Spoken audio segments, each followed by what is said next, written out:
दोस्तों, एक गांव में एक सफल व्यापारी रहता था।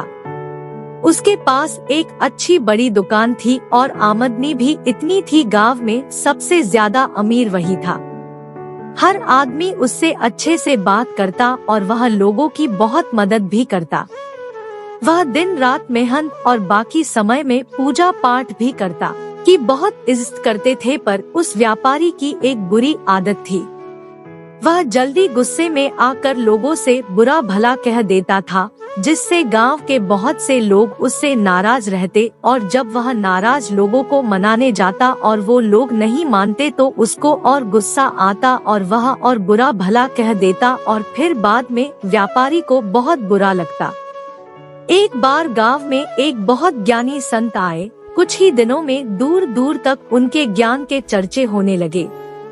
जब यह बात व्यापारी तक पहुंची तो वह दौड़कर संत से मिलने पहुंचा। व्यापारी ने संत की बहुत सेवा और उनको अपनी समस्या बताई। संत ने व्यापारी से कहा, तुम बहुत सारे कागज के टुकड़े लो और पूरे गांव में फेंक आओ, फिर मेरे पास आना। व्यापारी बिना सोचे समझे दिन भर कागज के छोटे छोटे टुकड़े पूरे गांव में फैला देता है और फिर संत के पास पहुंच जाता है। संत उस व्यापारी से कहते हैं, तुम्हारी समस्या का समाधान मिल गया है, बस तुमको एक काम करना है। तुम जाकर उन सभी कागज के टुकड़ों को इकट्ठा करके यहाँ ले आओ। अपनी समस्या का समाधान पाकर व्यापारी बिना कुछ सोचे समझे उन कागज के टुकड़ों को इकट्ठा करने पहुँच जाता है।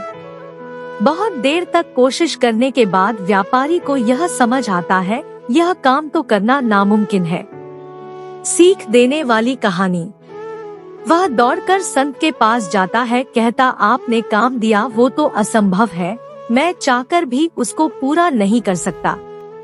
संत मुस्कुराते हैं और कहते हैं, बेटा मैं भी यही कहना चाहता हूँ, किसी को कहे अपशब्द वापस नहीं सकते हैं, इसलिए हमें हमेशा सोच समझ कर बोलना चाहिए।